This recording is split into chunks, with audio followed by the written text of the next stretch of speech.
Thank you so much for being here today for this special celebration. My name is Katie Fisher. I'm the market manager for Bank of America St. Louis, and I really have the privilege of deploying our resources from the company out into the community. And so that doesn't necessarily just mean checks. Sometimes it means solving problems, making connections for our clients and our community. And I really can't imagine anything more fun than the job I have. So thank you all for being here this afternoon with us. I hope you enjoyed that volunteer activity.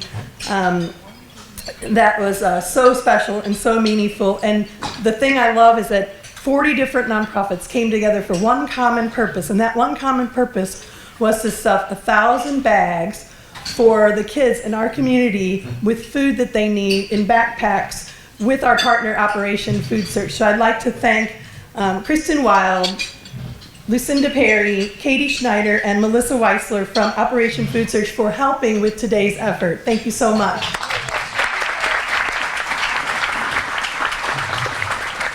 It was a home run. Thanks to the Cardinals for hosting us today. We have had a long-standing relationship with the Cardinals, and it's really special. When I say long-standing, I really mean it. It's like 80 years and going strong, our partnership with the Cardinals. So we love to pass along the benefits that we get from our sponsorship with our friends and community partners and clients. And this is why we're here today, and this is why we picked downtown St. Louis at Busch Stadium. So hope you enjoy being down here. A lot going on, as you can imagine, with Ballpark Village just kicking off today as well.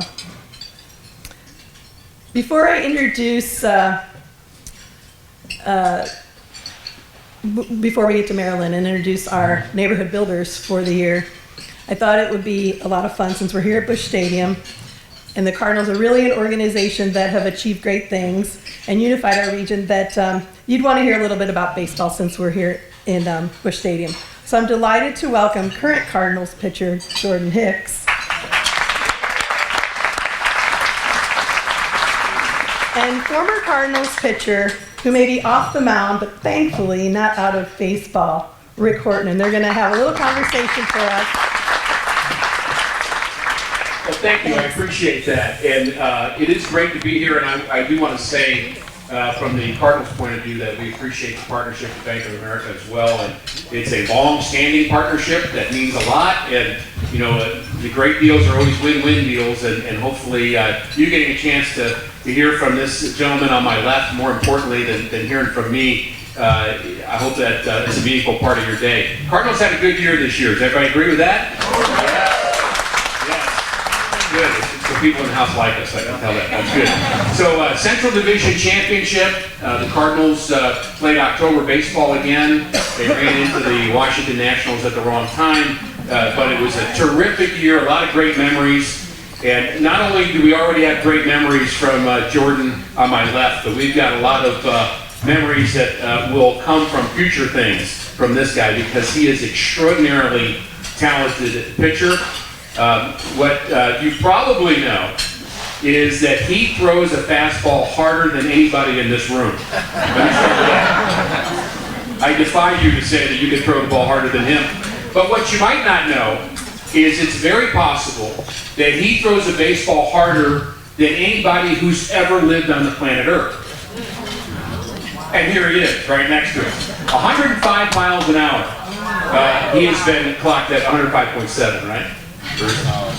Something like that. But who's counting? So I was a pitcher back in the day, and if anybody remembers that, I hope your memories are good ones. Some of mine are. But I threw about 88 miles an hour when the wind was behind my back, like a 40-mile-an-hour wind. So for this guy to throw 105 is extraordinary. He was a rookie with the Cardinals in 2018, was drafted in 2015 in the third round, and he burst onto the scene in a big way. Dealt with an injury last year, which I'm going to ask him about, but ask him about a whole lot more than that. But this guy is a phenomenal talent. I mean, a phenomenal talent. One more round of applause for Jordan Hicks. Thank you, guys. So, Jordan, I know you like to talk as much as I do, don't you? I don't know if that's quite possible, but Jordan is not as chatty as yours truly, but he has a lot to say. And I want to start with just your situation will start with the injury, if I could say that. In June, I believe it was the 22nd of June, you were at 14 saves already, and you were a part of the bullpen. You were closing out games, and then you had that day where things weren't quite right. Did you know you were hurt right away, and did you think that this might lead to this Tommy John surgery, which would end your season? I knew, I threw about 4 pitches after it happened, but I knew like the first pitch happened, and it just kind of felt like something in my arm exploded, but it didn't hurt like to the point where you probably think it did. It just kind of went kind of numb in a way. But after that, I threw like 3 more pitches, and I kind of tried to get signals and waved to the dugout, but yeah, they came and got me. So what was the rest of your year like after that day? You had surgery, and again, it's June, and the baseball season is a long season, as we know. What was the rest of your days like going through where we are today?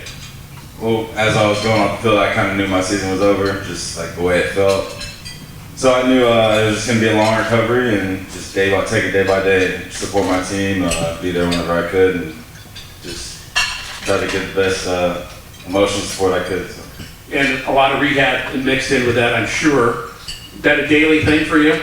Yeah, the first couple weeks I just was in a sling, so it took just like sitting around, watching TV, doing that kind of thing. But after that, once I got in the brace, I could finally come in the clubhouse and do some biking, working out. It got a lot easier for me.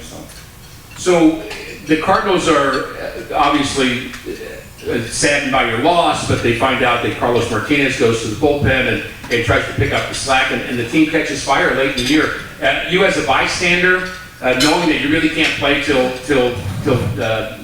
next year, till 2020, what were some of the feelings you were dealing with watching your teammates kind of catch fire and you not being able to be a part of that? I mean, especially seeing Carlos in the bullpen just step right up, and that's what this team's all about, just coming as the next man up.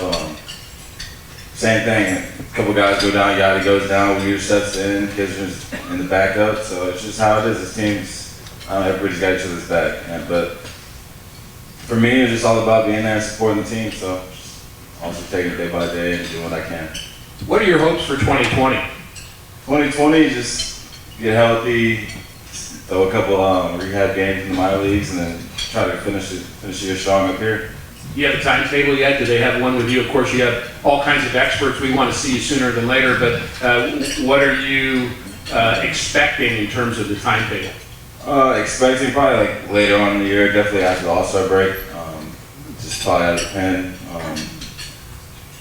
Besides that, I don't really know too many details. It's all about the progress and the progression. So. It's typically a year, the surgery that he had, it's called Tommy John, named after a pitcher that had this surgery and was able to keep his career going.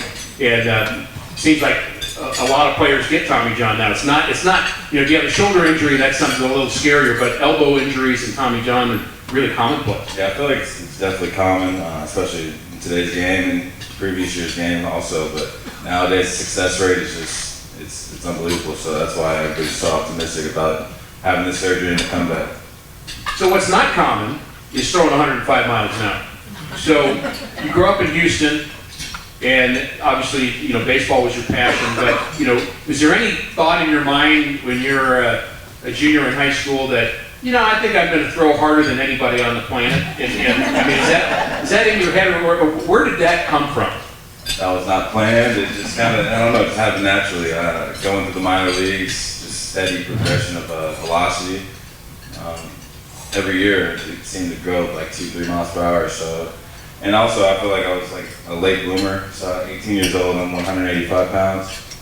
And then now I'm 220. So it's just all about putting on the mass and like having everything behind your arm to help and just give it that velo. I don't know. So it's for those that maybe don't understand the intricacies of pitching, there's the mass you're talking about and strength, and you obviously have that, but flexibility in your shoulder, flexibility, and it is also part of that, and being able to get arm speed.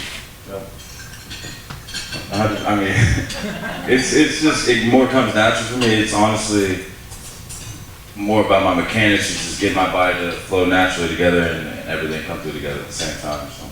And if it was that easy, we would all do that, right? So I hate to make it sound like that.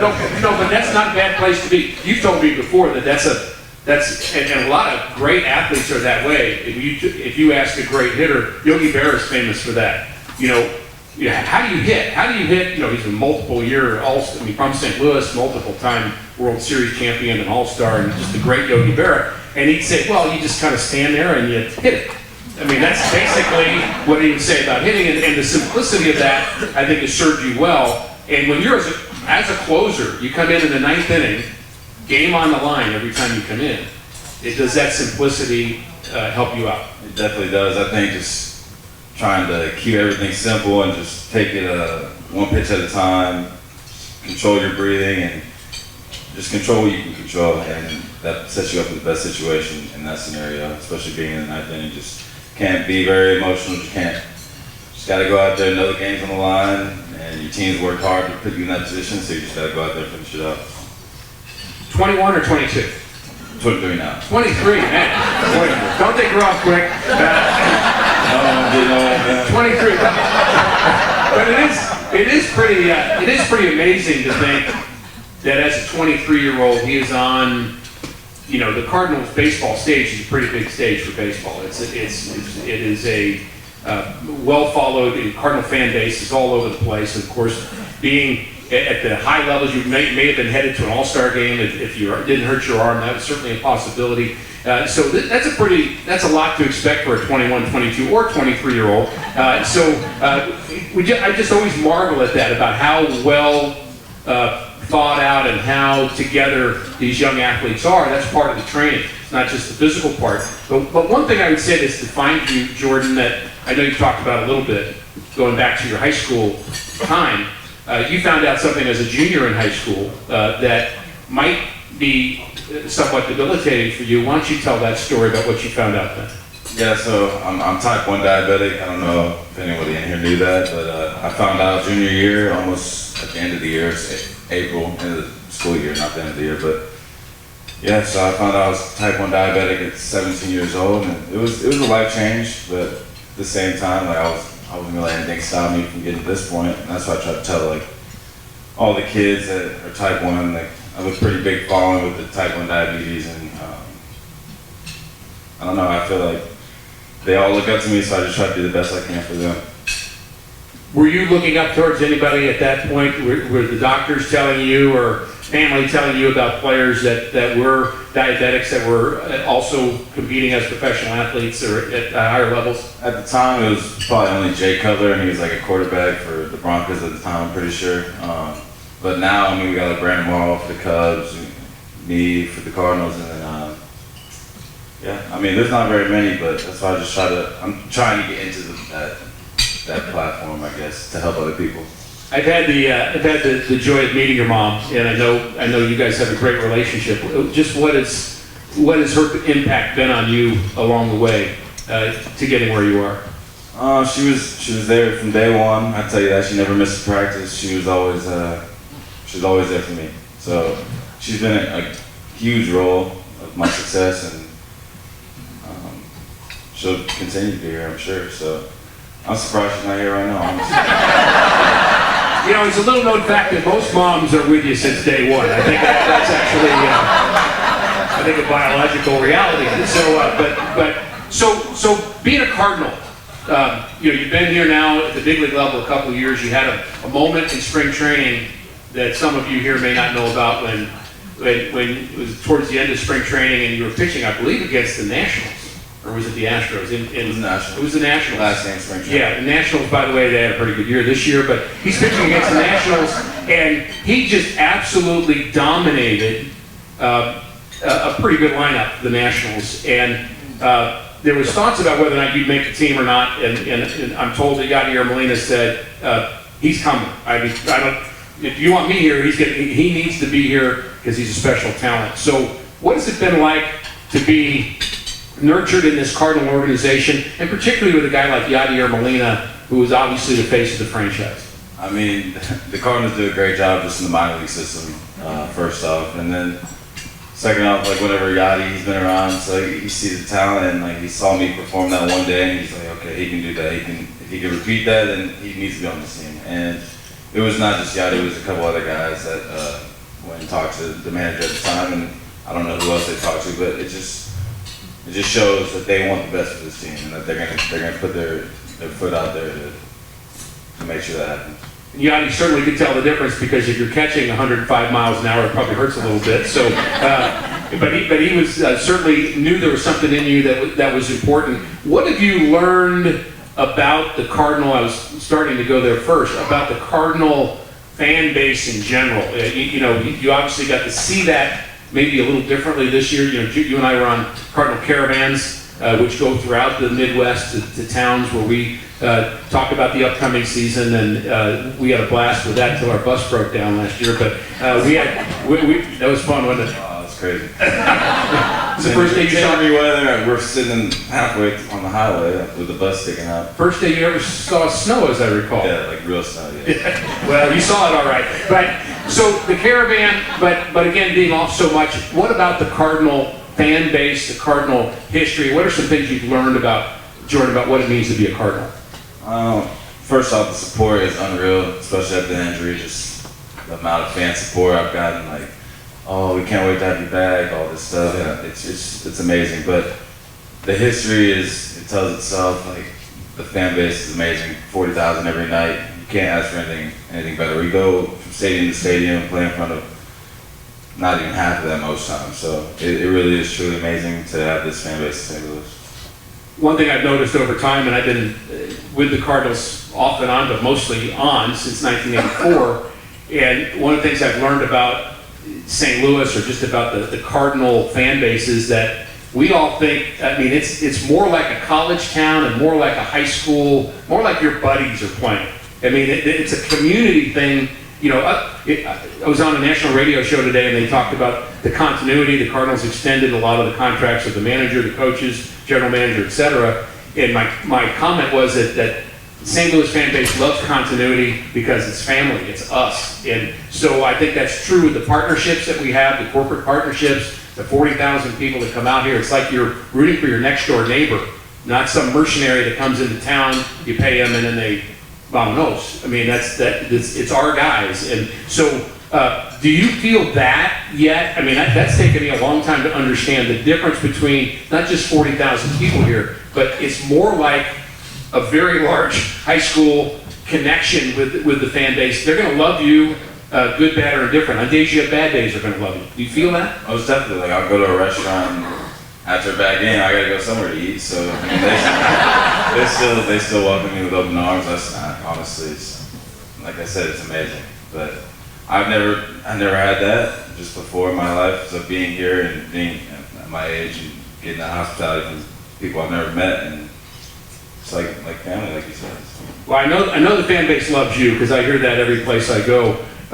When you think about the Cardinals in terms of 2020, you talked about what you might hope for in terms of when you'll be back. What do you see team-wise about some of the guys that are developing, and give us some reasons for optimism for 2020? We have a great young core, first of all. Second of all, we have great veteran leadership. Ship just got extended, and then just like everybody, it's all coming together in the right way, and just every year it feels more comfortable for everybody. Like the clubhouse energy, the clubhouse, just the vibes in there. I don't know. I'm very optimistic about next season, and I know we're going to push further than what we did this year. So I'm ready to be part of this. I'm excited. And we're excited about you being a part of it. Another little known fact is he's wearing my number. We were both number 49. So between the two of us, as I mentioned earlier, we both throw a combined 200 miles an hour. But most of it's him. But the bullpen, for those fans and people here that may be real fans and want to know, I know the answer to this question, but it may be different now about what goes on in the bullpen. I can answer that question from 30 years ago, and quite interesting answers there. But what are some of the dynamics that happen in a bullpen? You're out there a long time with 6 or 7 guys for a long time every day for 7 months. So what are some of the kind of the bullpen experiences that you've had, and what's that group like as a unit? The bullpen is definitely a different kind of chemistry, different connection. But you got just something like the beginning part of the game, there could be some goofing around and stuff, and you start seeing later in the game people really lock in, stretch, go through their routines, start looking at their notes, their game notes, and besides like the game part, everybody, I mean, we all feel well connected, and I don't know how to say it, but you know how the bullpen is out there. So. I do. I get the connection. It's hard to explain, like you said, but. I think the goofiness, we probably majored in that a little more than we probably should have back in the day. But starters went longer too. It was a different thing. You have to be ready to go at a moment's notice. Yeah, we're on our toes. You should see it down there. In the first inning, the starter starts getting 20 pitches. Like someone's up and going, and someone's already moving around, stretching. Like normally that could not happen to the fourth inning if the starter's rolling. But it's just you got to be able to read every situation and just be prepared to get the call. Jordan, you were a starter in the minor leagues for a long time. What's that transition been like to go from starter to reliever? Did you see that coming? Is that something they said that we envision you doing that at the big league level, or when did that happen? I didn't necessarily see it coming. I was starting in the minor leagues. I had that one good start against the Nationals 2018, last game of spring training, and then that was my role. If I wanted to be on the big league team, I was going to have to be out of the bullpen, and that's where they wanted me for the year. So. Starting was my passion. It still is, but like closing, there's nothing better. So like you're in there, and it's just that adrenaline. You get all out all the time. Every pitch is just everything you got. And then starting is more of like a lengthy. You're trying to go the whole game, trying to pitch the whole game, 110 pitches. So you got to see the lineup 3 times. Like it's just 2 different ball games, 2 different things. I want to ask you about the off season.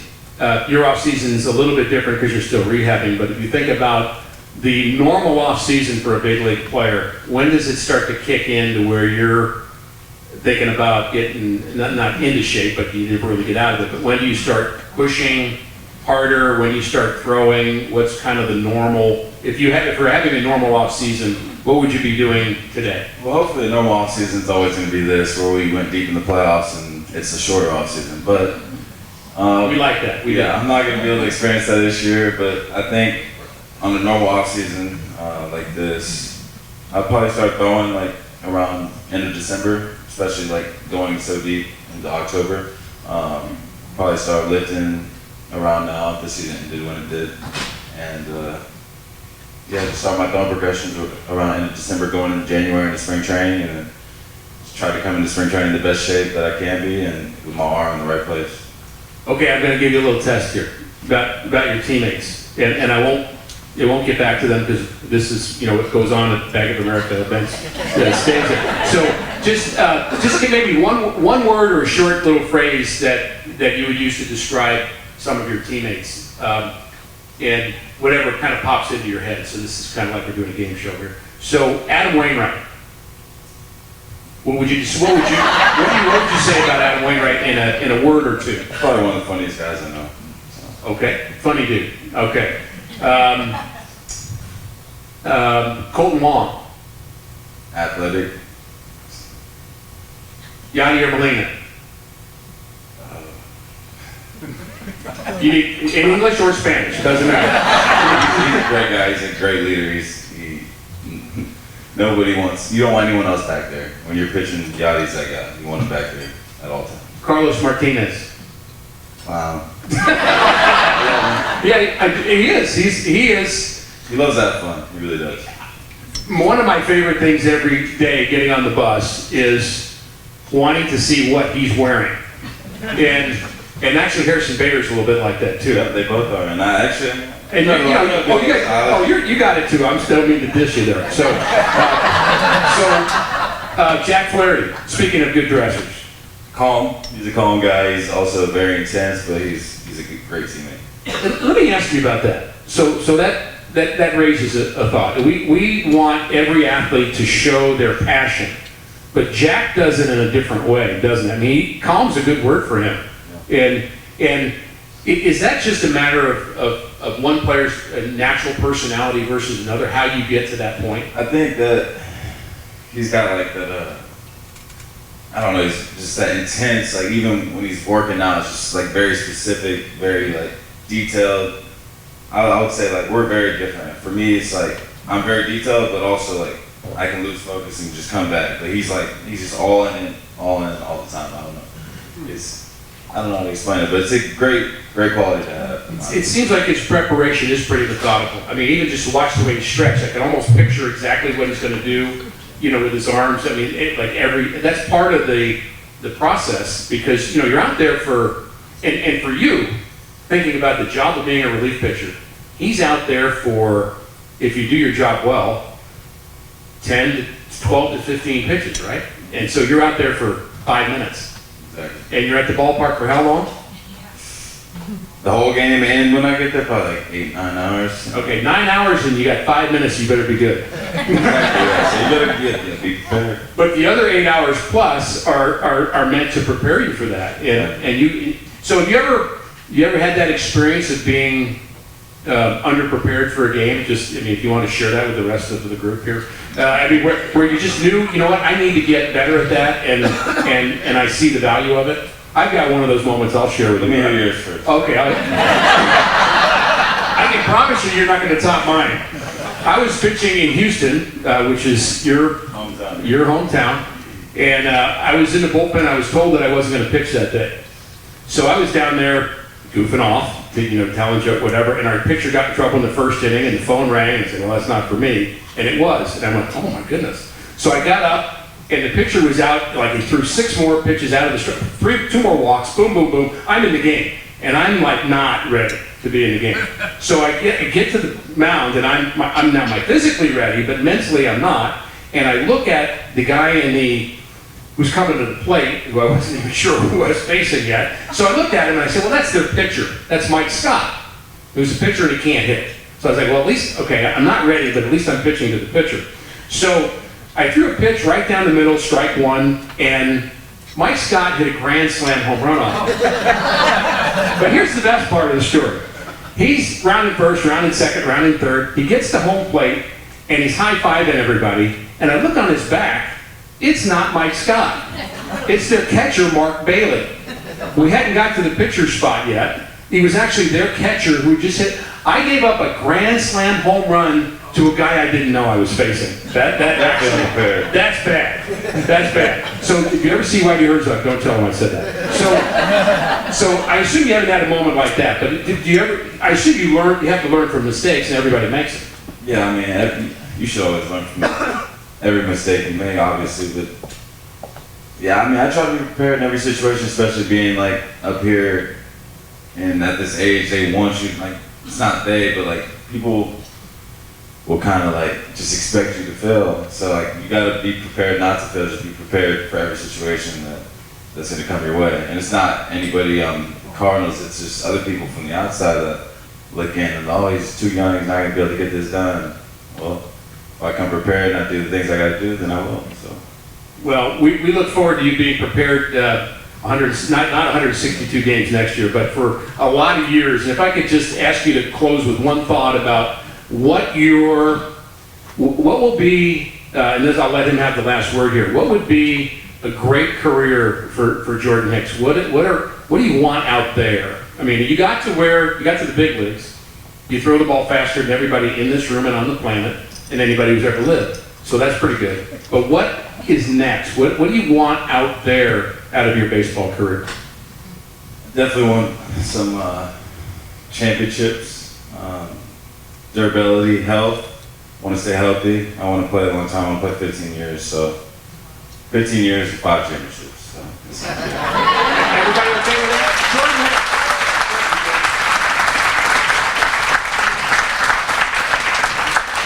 You guys are amazing. So Jordan and Rick, thank you so much. I had a little situation where I had the opportunity to throw a first pitch out. 105 miles an hour? All I can tell you is I was glad that the speed machine wasn't on. Anyhow, we're going to ask these folks to, you know what, stay here, and I'm going to kind of kick off the program. For those of you that I don't know, my name is Marilyn Bush, and I'm the market president for Bank of America here in St. Louis. And we're truly thrilled to have you here today. And we're just so fortunate because You know, the folks that are in this room have been instrumental in helping to move our St. Louis community forward. In fact, how about a round of applause for all the not-for-profits that are here, because I will tell you that the folks that are here have all received grants from the Bank of America Foundation in 2019.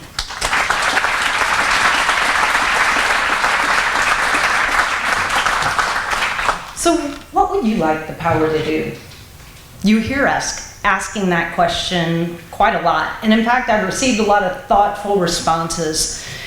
And what's important is that not only do we ask that question, but we listen to what the answer is, because it helps us understand how we need to invest and continue to invest through our not-for-profit partnerships in the community. And that's really why we're here today. We're here today to celebrate our neighborhood builders, our community partners that day in, day out are making a huge difference in the St. Louis community. So a lot has happened since our signature program, Neighborhood Builders, kicked off 15 years ago in 2004. And there are a lot of alumni that are here in this room that have received the Neighborhood Builders Award. So I'd like to recognize those Neighborhood Builder recipients, if you don't mind standing, and a round of applause for them.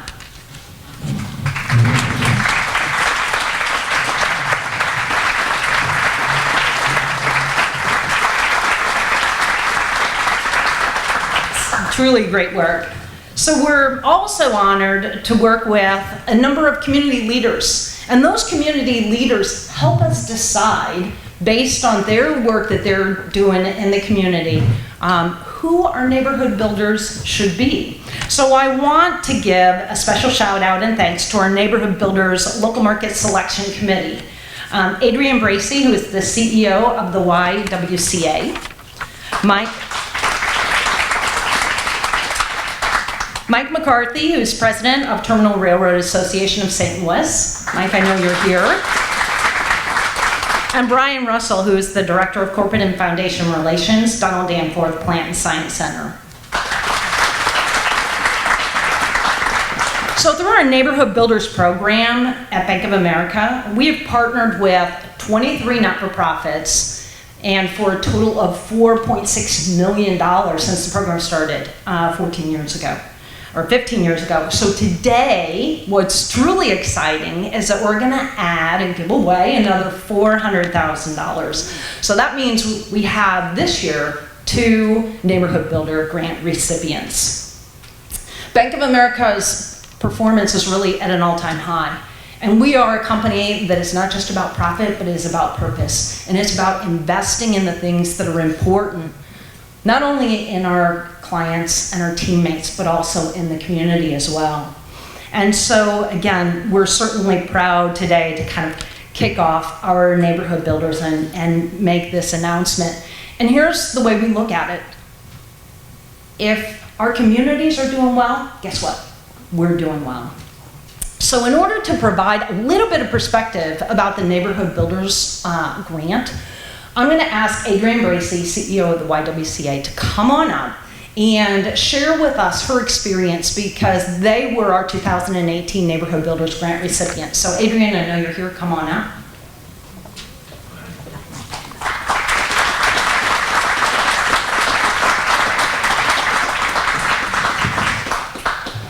All right. Thank you, Marilyn. Good afternoon, everyone. Good afternoon. It is such an honor and privilege to be here with you. It was an amazing experience. I can't go into all of the information that I learned, but what I can tell you is that the executive leadership training piece of it was just, I mean, the money, of course, is good. You know, you want the money, you know, the $200,000 is really, really good.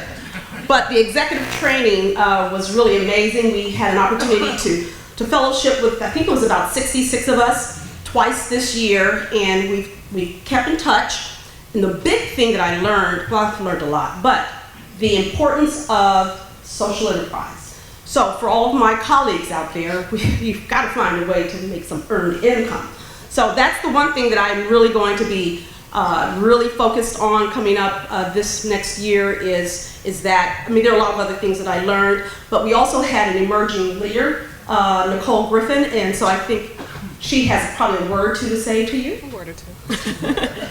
Yes, and I just can't believe there's been a whole year. It's kind of amazing. And amazing is an understatement when I think about the training of Bank of America. So first of all, I do want to say thank you so much to Bank of America for the amazing opportunity.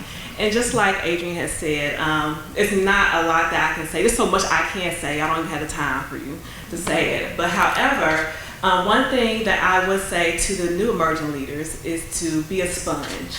Take everything in. I know that I am a therapist at the YWCA, so I see survivors of sexual trauma. And so one thing that I learned the most is that everyone is a leader in their own way. And so one thing that I learned that as being, I feel even more empowered to, as a woman and as an individual due to the training, but also I could take that same empowerment and pass it along to my clients every day. And that's the importance of the Neighborhood Builder Award. We can, as a community, support each other and take care of our community. Thank you very much. Thank you so very much. This is really great. Thank you. And congratulations to the 2019 winners. Which we are going to get on to. Adrian, thank you so much for everything you do. We are definitely thrilled to partner with you. And now, drum roll, it is my pleasure to announce some of the newest members of our group. Each organization is going to receive $200,000 in flexible funding, leadership training that we talked about, not only for the CEO, but also for an emerging leader. And then the opportunity to access this network of leaders throughout our 92 markets in the country, along with just, having this flexible funding also allows you to be able to get other grants from other organizations. So it really is an exciting opportunity for us and for the recipients. So our first 2019 Neighborhood Builder is Rebuilding Together St. Louis. So, a little bit about Rebuilding St. Louis. Since opening in 1992, Rebuilding Together St. Louis has assisted over 28 homeowners in more than 50 neighborhoods across our St. Louis region. We are recognizing Rebuilding Together today because of their strong commitment to restoring homes of those in need and rebuilding lives in the process. These individuals at Rebuilding Together are stabilizing, revitalizing, and reinvesting in the neighborhoods. And quite frankly, what could be more important? Everyone needs a place to call home. And they really are helping to create healthy, resilient neighborhoods, but also helping individuals stay in their homes. So if you think about it, folks with disabilities or economic challenges in terms of income, or potentially just age, that they don't have the ability to stay in their home. This is how Rebuilding Together is really kind of coming to these individuals in order to help keep them in their place of residence. And so, you know what, I am going to ask Elaine Powers to come on up. Please join me in welcoming her.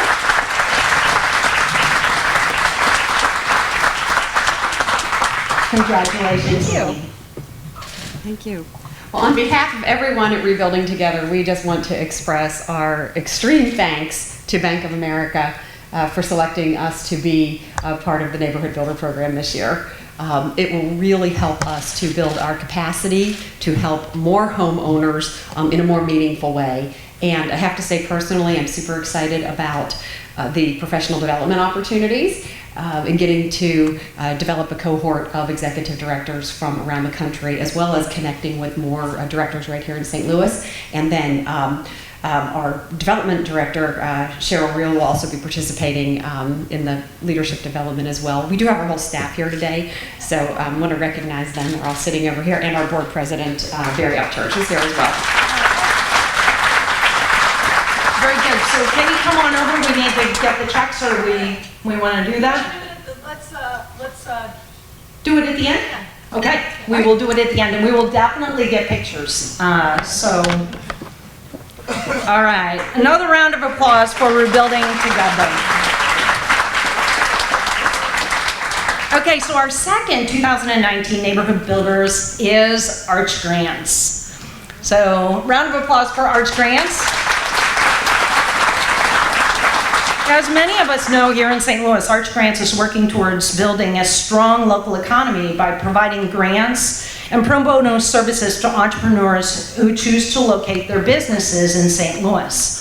Their goal is to attract and inspire the next generation of employers, civic leaders, and philanthropists in St. Louis. Just this past week, they announced grants to 20 new companies. I actually had the honor of attending their gala this past Friday with nearly 1,000 people, and can't help but feel excited for St. Louis to have Arch Grants, as they call them, the builders and believers in our town, because this startup group is doing amazing things. In fact, we now have, they're in their 7th year, and they've given out 154 grants to startup companies, and this is truly fueling our economy. And so on that note, please join me in welcoming Emily Losa Bush, Executive Director of Arch Grants. Emily.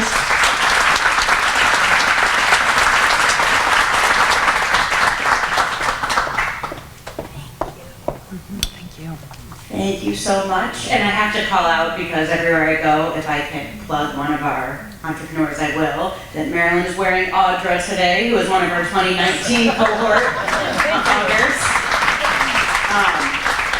We're just so grateful. We're so grateful to Bank of America for seeing the role that not only Arch Grants, but that these founders, these entrepreneurs can play in building the future economy and the future culture in St. Louis. We look forward to working with Rebuilding Together and all of you in this room as we bring more and more entrepreneurs and founders and their employees and their families here to St. Louis and help them to figure out how they can invest back into this community and give back. And you did a really good job describing us, so I'm not going to go into much more detail about that, but we also have our emerging leader, Julie Maurer, our competition manager, with us today. And two of our founders, Jerry Schlichter and Bob Guller. And Gabe and Jerry, our Director of Development and Operations. And this is a small but mighty team, and we rely on the support of this community so much, and something like this is truly going to give us the power to do so much more. So thank you. Thank you. Yeah, so congratulations again to Rebuilding Together and Arch Grants on being named as our 2019 Neighborhood Builders. I think one of the things that also excites us about the opportunity with these two organizations is that we have a team of really incredible associates, many of which are here, and that allows us opportunities to be able to do volunteer activities as well, both on the rebuilding side as well as mentorships with our Arch Grants friends. So, you know what, really looking forward to that. And I want to take a moment to recognize our high-performing teammates that are here from Bank of America. So will all of you from our employee networks and volunteerism and our leaders please stand up and be recognized.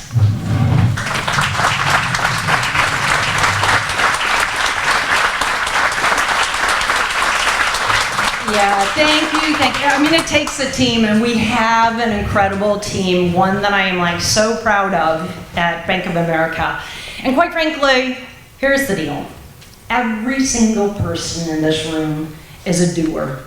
So let's keep on inspiring one another to do great things, share successes, continue to help move our St. Louis community forward, because never have we been in a better spot to make St. Louis the best that it can be. And I know that everyone in this room is committed to that. So on behalf of all of my colleagues here at Bank of America, I want to thank you all for joining us today. I want us to leave here inspired and just really know how much we appreciate all that you do. Thanks, and have a great day, everybody.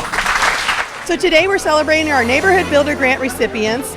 And this is the time of year when we provide grants to a nonprofit organization, and this year, in fact, we're providing grants to 2 nonprofit organizations, and it's $200,000 in flexible funding and leadership training for the executive director and an emerging leader. So today is our big celebration here at Busch Stadium, and behind me you see all of the nonprofits that we've supported this year coming together to assemble 1,000 bags for kids who will benefit from the resources and services of Operation Food Search, which is another one of our previous Neighborhood Builder recipients. So our neighborhood builders are, this year, our Arch Grants, which is really, I mean, if you don't know, St. Louis is truly the startup capital and is just doing great things. So of course the funds that they'll use will help some of the startup companies that are here, and they're really the ones that are building our community and that next generation of businesses. Our other recipient is also very excited about, which is Rebuilding Together. And what they do is they go in and help individuals that either through disability or age or income maintain their homes. And if you think about it, living the American dream and having a safe place to live is so critical. And what the work that they do helps to revitalize the neighborhoods that are located here in St. Louis. So over the course of since their existence in '92, they've actually rehabbed over 2,800 homes in 50 different neighborhoods throughout our St. Louis region. So it's pretty exciting to continue their work and the things that they're doing for the St. Louis community. When you think about our St. Louis community, there's a lot of folks that are in need. And it's our opportunity and responsibility at Bank of America is to not just take care of our clients and to be a profitable company, but to have purpose and give money back to the community to help those have their economic mobility as well. So to me, it's something that we are super proud of at Bank of America, just to help others. And it's part of our culture and it's part of what we do each and every day. Hi, I'm Rick Horton with the Cardinals. You're watching STL TV Experience St. Louis.